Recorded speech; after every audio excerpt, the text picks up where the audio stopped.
Okay, on a 1973 Buick Century with a 354 barrel, the fuel pump is mechanical. Now I had to remove the fuel pump that is located right underneath the power steering unit. There's only really two hoses that it connects to, as well as a tube fuel line goes up to the carburetor. Basically, you will have to use a 1/2 for the bolts that are located on the fuel pump.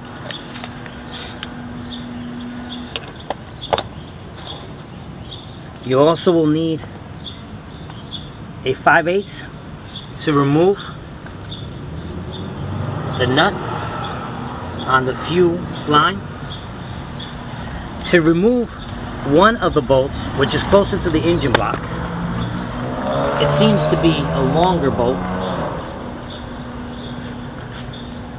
That's the one that I took out. Maybe it's incorrect, can't tell. The vehicle's so old. And then there's a shorter bolt.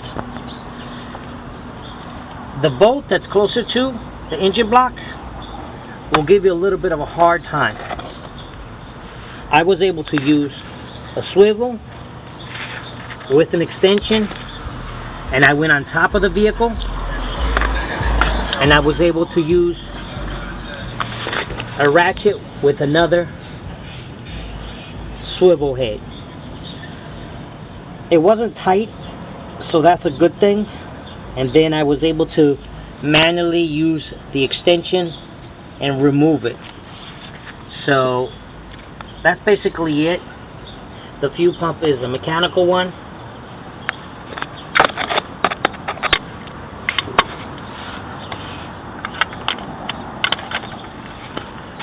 I'm not ready to install it because I don't have a replacement.